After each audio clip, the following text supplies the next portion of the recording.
नमस्कार, आदाब, सत श्री अकाल। आप देख रहे हैं हमारी खास पेशकश ट्रॉफी उठाओ चैंपियन। क्रिकेट का सबसे रोमांचक टूर्नामेंट आईसीसी मेंस टी20 क्रिकेट वर्ल्ड कप अब अपने सबसे अहम पड़ाव पर है और इस बार हम हिस्ट्री रिपीट करने से बस एक कदम और एक दिन दूर है। मेरे साथ है न्यूज हेड शरद द्विवेदी जी, मैं हूं आपके साथ शिवालिका वर्मा। हम करेंगे चर्चा की शुरुआत।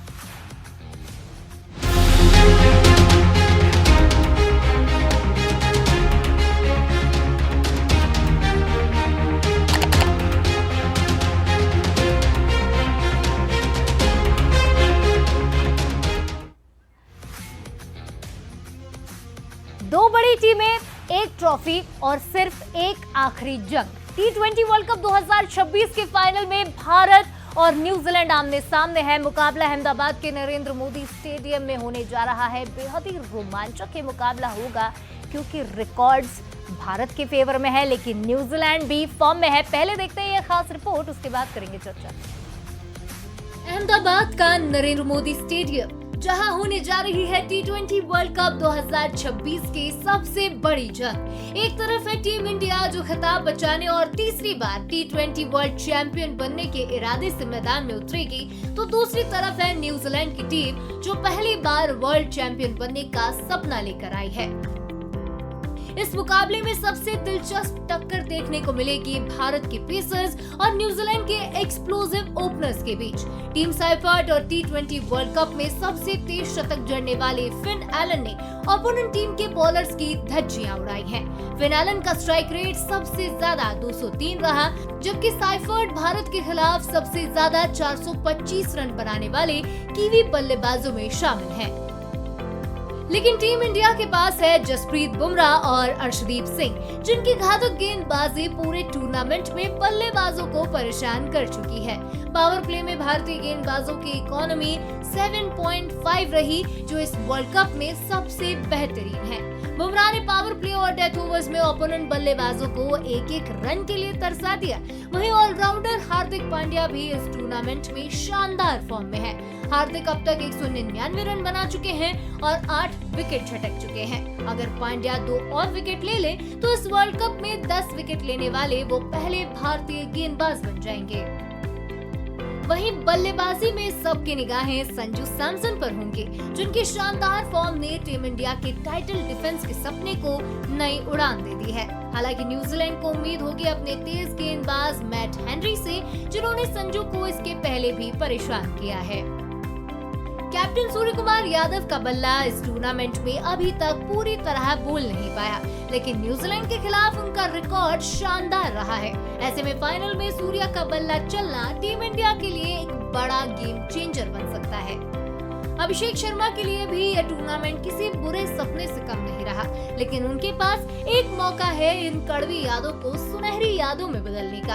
वहीं वरुण चक्रवर्ती की फिरकी भी सुपर 8 में कमाल नहीं कर पाई। अगर भारत को अपना टाइटल बचाना है तो वरुण को अपनी फिरकी का चक्कर चलाना ही पड़ेगा। कीवियों के लिए ईश सोढ़ी ने भारत के खिलाफ दमदार फॉर्म दिखाया है। ईश ने सबसे ज्यादा भारत के 30 विकेट चटकाए हैं। ऐसे में उनके रिकॉर्ड को देखते हुए ईश सोढ़ी को प्लेइंग 11 में जगह मिलती है या नहीं, ये तो देखना होगा। इतिहास के पन्ने पलट कर देखें तो आईसीसी टी20 वर्ल्ड कप में भारत अभी तक न्यूजीलैंड को हरा नहीं पाया है। ऐसे में अहमदाबाद में होने वाला ये मुकाबला सिर्फ एक फाइनल नहीं बल्कि इतिहास बदलने की चुनौती भी है। अब देखना दिलचस्प होगा कि टीम इंडिया क्या अपने घर में इतिहास रचते हुए टी20 वर्ल्ड कप जीतने वाली पहली मेजबान टीम बनेगी या फिर न्यूजीलैंड पहली बार वर्ल्ड चैंपियन बनकर नया अध्याय लिखेगी। फैसला होगा 8 मार्च को अहमदाबाद के नरेंद्र मोदी स्टेडियम में। Sports desk, Bansal news. तो चुनौती बड़ी है, लेकिन भारतीय टीम बड़ी मजबूती से खड़ी है और मैदान वही है अहमदाबाद का नरेंद्र मोदी स्टेडियम, जहां एक और बड़ी चुनौती है, लेकिन सामना करेगी टीम इंडिया पूरे कॉन्फिडेंस के साथ, क्योंकि पिछला अनुभव भी लेकर आ रही है और शानदार फॉर्म के साथ भी आ रही है। मेरे साथ स्टूडियो में मौजूद है न्यूज हेड शरद जी, सर आपका बहुत स्वागत है। और साथ ही साथ हमारे साथ जुड़ेंगे क्रिकेट एक्सपर्ट प्रत्यय तिवारी, जिनसे हम रोज जानते हैं स्टैट्स और करते हैं चर्चा। प्रत्यय, आपका बहुत स्वागत है। बहुत बहुत शुक्रिया शिवालिका। प्रत्यय, सबसे पहला रिएक्शन मैं आपका ही चाहूंगी। अगर आंकड़ों पर नजर डालें भारत और न्यूजीलैंड के, तो आंकड़े बहुत ज्यादा बोलते नहीं हैं इस बार, लेकिन हाल ही में हम T20 सीरीज न्यूजीलैंड के साथ खेल कर आ रहे हैं। कितना फायदा हमें उस प्रैक्टिस का इस मुकाबले में मिल सकता है? पिच भी हमारी जानी पहचानी है, लेकिन इस बार थोड़ा नया देखने को मिलने वाला है, क्योंकि पिच इस बार नई तरह से क्यूरेट की गई है। बिल्कुल शिवालिका, देखिए मुझे लगता है कि टीम जब आपस में खेलती हैं तो बहुत सारे डेटा पॉइंट्स आपको मिलते हैं। आप उन खिलाड़ियों को स्टडी करते हैं पूरे उस दौरान जब आप उनके खिलाफ खेलते हैं, और वो एक्सपीरियंस कहीं ना कहीं काम आएगा। इस टूर्नामेंट में अभी तक जो हमने देखा है दोनों टीम्स का फॉर्म, दोनों अच्छा क्रिकेट खेल के यहाँ तक पहुंची हैं। साउथ अफ्रीका से दोनों को इस वेन्यू पे हार मिली है, लेकिन उसके अलावा अगर आप देखें तो दोनों ही टीम्स ने कोई बहुत ज़्यादा गलतियां नहीं की हैं इस टूर्नामेंट में, या गलतियां की भी हैं तो उन्हें अपने ऊपर हावी नहीं होने दिया है।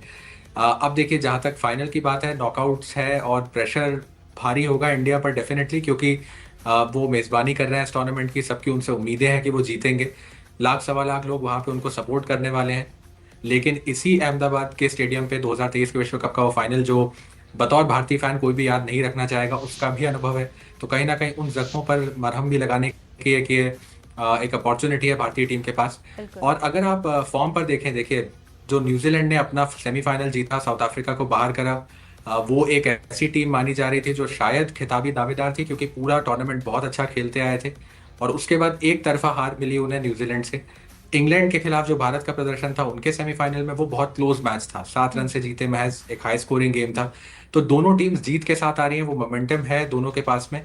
लेकिन मुझे अब भी लगता है कि देखिए इंडिया के पास थोड़ा सा एज होगा, क्योंकि यहाँ पे बहुत क्रिकेट खेल चुके हैं वो। एक अहमदाबाद एक बड़ा प्रोमिनेंट वेन्यू है।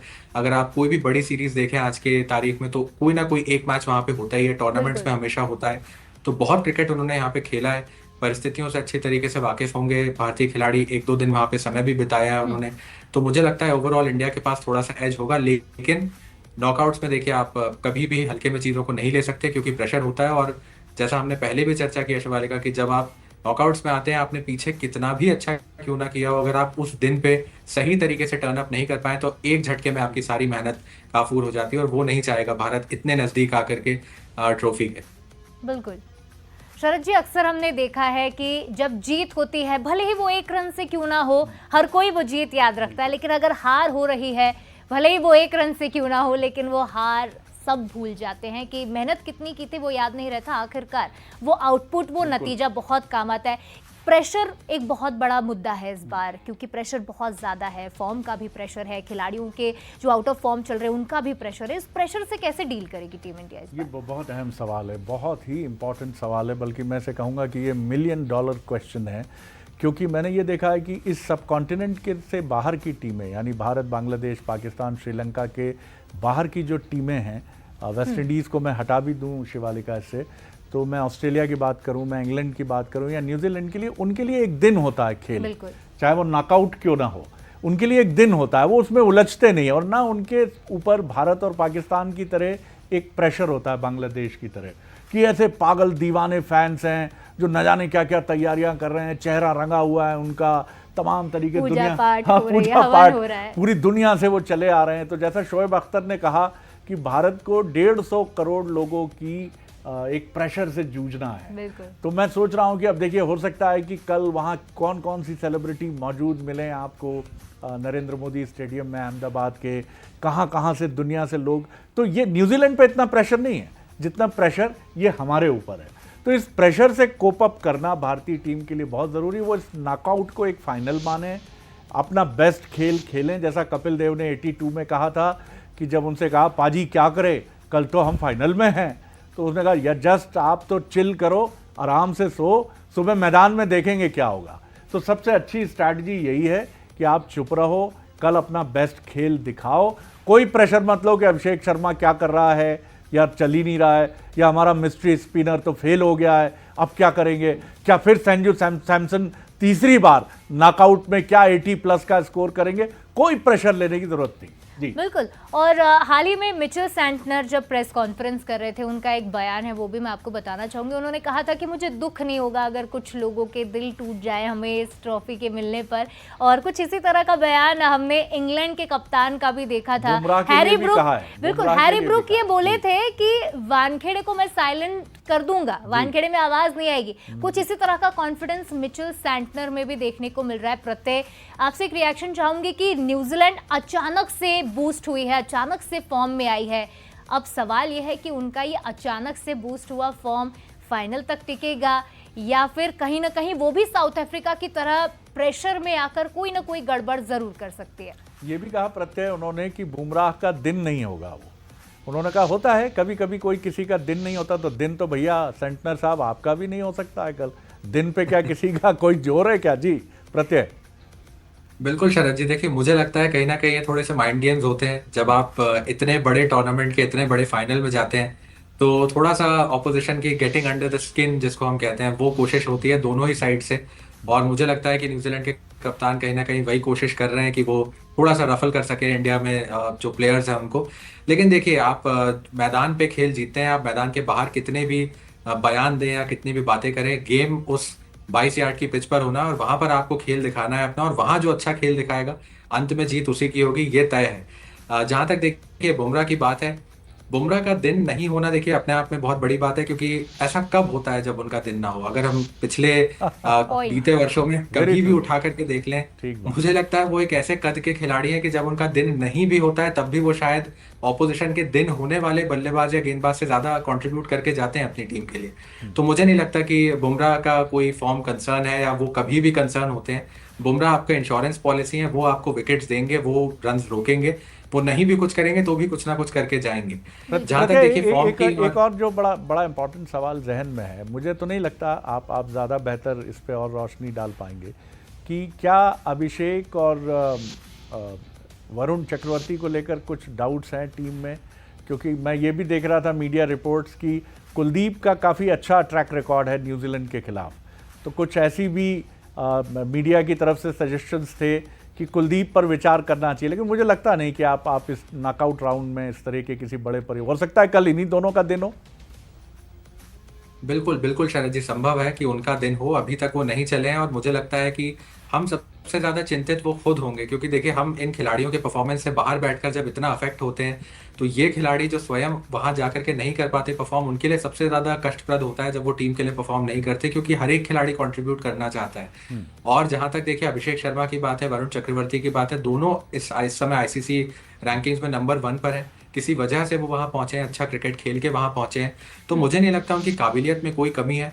निश्चित तौर पे देखिए फॉर्म उनका कंसर्न है, ये कोई भी जो कहता है कि उनका फॉर्म कंसर्न नहीं है शायद वो ढाकन डाल रहा है उस बात पर। लेकिन मुझे अभी लगता है कि परिवर्तन टीम में इस स्टेज पे आके जब आप नॉकआउट खेल रहे हैं, फाइनल खेल रहे हैं, कुलदीप ने इस टूर्नामेंट क्रिकेट खेला नहीं है बहुत, और वो अब सीधे आके उनसे फाइनल में एक्सपेक्ट करना, इतने बड़े प्रेशर सिचुएशन में उनको डालना, वो कितना सही होगा कितना गलत, मुझे लगता है उस पर टीम मैनेजमेंट विचार करेगी। लेकिन मेरे मत में बहुत ज्यादा सही डिसीजन नहीं होगा शायद टीम के साथ इस समय में छेड़खानी करना, क्योंकि अगर वो मूव बैकफायर करता है तो आप फिर से उस अगर बगर के सवाल में जाएंगे कि क्या हमने ये सही किया टीम को इस सिचुएशन में बदल के।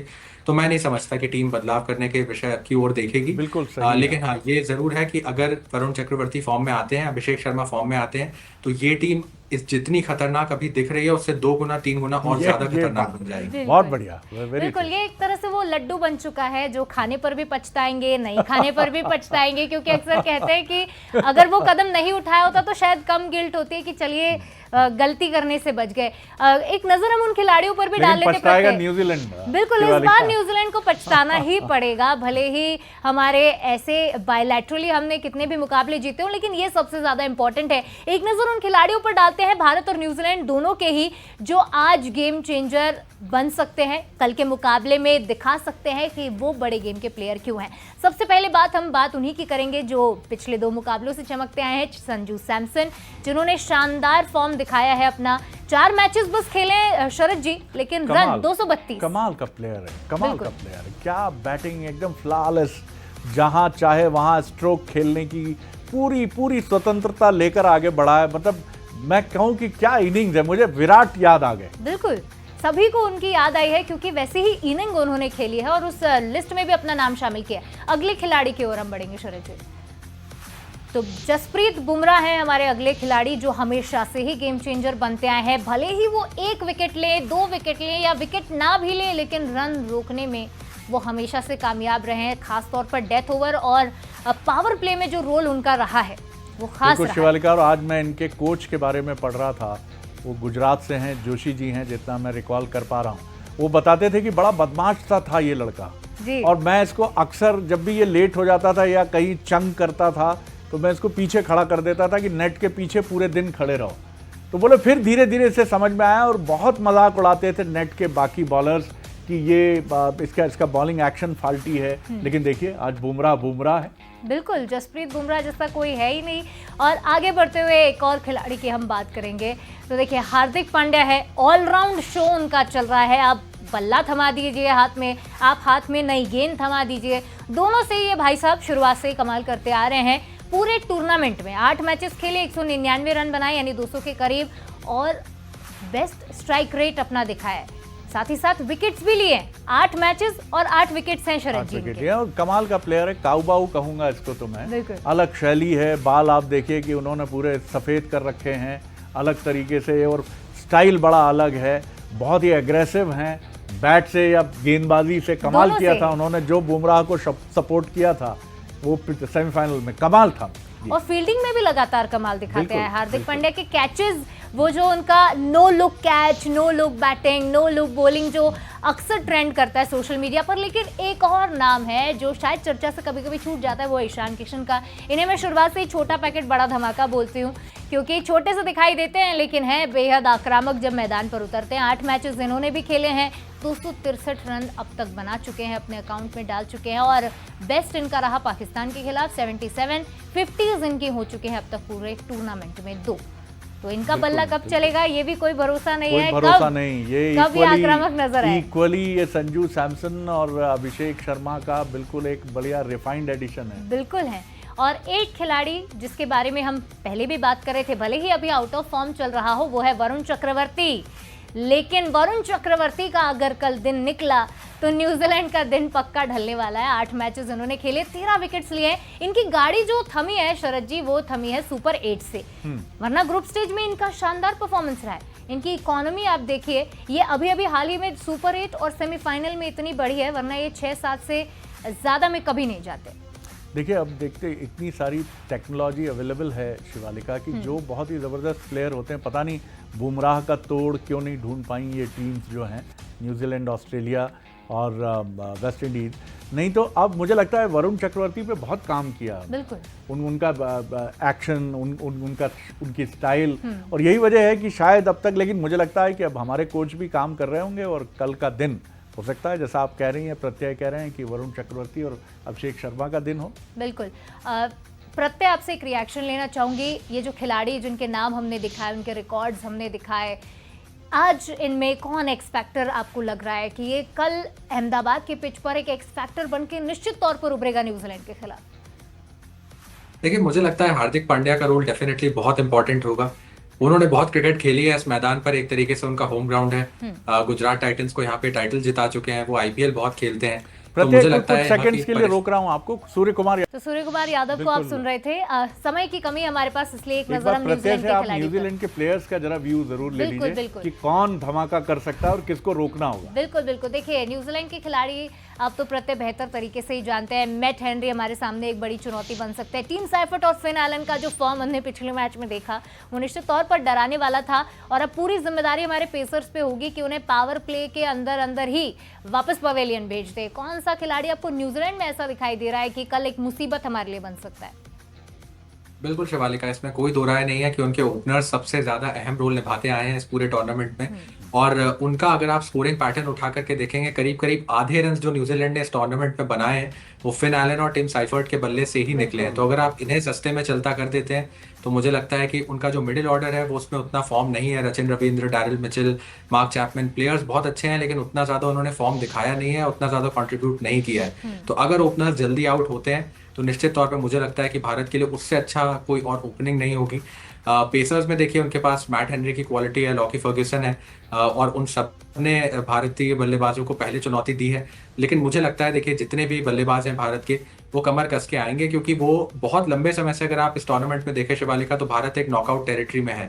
साउथ अफ्रीका की उस हार के बाद से जिम्बाब्वे का मैच उनके लिए मस्ट विन था, वेस्ट इंडीज का मैच उनके लिए मस्ट विन था, इंग्लैंड का मैच मस्ट विन था। तो वो बहुत लंबे समय से इस नॉकआउट टेरिटरी में है कि वो हार नहीं सकते और लगातार जीतते आ रहे हैं। तो मुझे पूरा विश्वास है भारतीय बैटिंग लाइनअप पे कि वो अपनी तैयारी करके कमर कस के आएंगे, और जिस तरीके से वानखेड़े में हमने देखा उनका प्रदर्शन, कुछ उसी तरीके से वो प्रदर्शन करते यहाँ भी दिखाई देंगे। बिल्कुल। प्रत्येक बहुत इंपॉर्टेंट रिएक्शन आपका पिच को लेकर भी रहेगा, क्योंकि इस बार सेंट्रल पिच चुनी है। इस पर बस एक मुकाबला हुआ है साउथ अफ्रीका और कनाडा का, जिसमें साउथ अफ्रीका जीती थी। इस पिच को उन्होंने चुना है और क्यूरेटर ने यहाँ पर काली और लाल मिट्टी मिक्स रखी है। अब लाल मिट्टी का प्रमाण ज्यादा है, ऐसे में आप ही समझाइए कि कल हमें कैसा मुकाबला, कितने स्कोर्स देखने मिलेंगे इस पिच पर। जी बिल्कुल, देखिए कुछ हद तक वैसा ही विकेट है जो वानखेड़े पर हमने देखा, क्योंकि वो भी एक मिक्स विकेट था। वहां पे भी घास थी थोड़ी सी, और उस घास को लेकर थोड़ी सी चर्चा जरूर थी, लेकिन जब मैच का अंत हुआ तो करीब करीब 500 रन मिला करके दोनों साइड से बनाए। कल की पिच से मुझे और कोई बहुत ज्यादा अलग उम्मीद नहीं है, वो उसी तरीके से होगी, थोड़ी सीमा फ्रेंडली होगी, और आप हाई स्कोरिंग मुकाबले की ही वहाँ पे उम्मीद करेंगे, क्योंकि अहमदाबाद वैसे भी अगर आप इस साल के टूर्नामेंट में देखें तो चेन्नई के बाद जो सबसे अच्छा ग्राउंड है बैटिंग के लिए, रन रेट के पर्सपेक्टिव से एवरेज स्कोर यहाँ पे करीब 190 का है, 9-9.25 के औसत से आराम से यहाँ पे रन्स बन रहे हैं, और ये दोनों टीम्स अग्रेसिव है, खासतौर पे न्यूजीलैंड के ओपनर्स और इंडिया का तो पूरा बैटिंग लाइनअप ही हम जानते हैं जिस तरीके से खेलते हैं। तो उस लिहाज से अगर आप देखें तो हाई स्कोरिंग मैच डेफिनेटली है ऑन कार्ड्स, और जो भी टीम पहले बैटिंग करेगी आप बिल्कुल उम्मीद करें कि वो 220, 230 उस टाइप के टारगेट पे जाएगी, और कहीं ना कहीं वो एक प्रेशर सिचुएशन में डालना चाहेगी जो भी साइड चेस करेगी, क्योंकि ये एक ऐसा मैदान है जहाँ पे थोड़ा सा डिफेंड करना भी बेहतर रहा है अभी तक, क्योंकि आप आंकड़े इस टूर्नामेंट में देखें, आप पहले से भी देखें तो डिफेंड यहाँ पे ज्यादा इजी होता है। तो बहुत ज्यादा चौंकने वाली बात नहीं होगी अगर उस संदर्भ में रणनीति थोड़ी सी बदलाए और टीम जो टॉस जीते वो शायद हो सकता है कि पहले बैटिंग चुने। बिल्कुल सही बात है, क्योंकि मुझे लगता है न्यूजीलैंड अपनी बैटिंग स्ट्रेंथ से ज़्यादा अपनी बॉलिंग स्ट्रेंथ पे भरोसा करेगी, और हमने उनका कॉन्फिडेंस गड़बड़ कर ही दिया है। 250 रन बना के जब हमें चेस करने की तरफ धकेला गया था, लेकिन हमने बहुत अच्छे से 250 रन बनाए, और लाल मिट्टी का डोमिनेंस है जो प्रत्यय कह रहे हैं, और लाल मिट्टी का डोमिनेंस है, यानी वो एब्सोल्युटली बैटिंग पिच है, तो वहाँ 220 का टारगेट, ऊपर का टारगेट बनना तय है, कोई भी टीम मैदान में आए। एलन का बल्ला चला, अभिषेक का चला या संजू का चला, 220 प्लस बनना लगभग अच्छी बैटिंग पिच है। बिल्कुल, और इस पिच पर हमने बहुत बड़े बड़े मुकाबले, हाई स्कोरिंग मुकाबले पहले भी देखे हैं, चाहे वो T20 के हों, IPL में भी हमने काफ़ी हाई स्कोरिंग मुकाबले देखे हैं। फिलहाल बहुत शुक्रिया प्रत्यय आपका हमारे साथ जुड़ने के लिए और विश्लेषण के लिए। तो कल है द बिग डे, उसका इंतज़ार हमें रहेगा और हर अपडेट हम आप तक पहुंचाते रहेंगे। फिलहाल बहुत शुक्रिया शरद जी आपका भी जुड़ने के लिए और बातचीत के लिए। तो ट्रॉफी उठाओ चैंपियन में मुझे फिलहाल दीजिए इजाज़त, लेकिन कल है द बिग डे, हम मिलेंगे यहीं इसी जगह ट्रॉफी उठाओ चैंपियन में और करेंगे बात कल के महामुकाबले की। नमस्कार।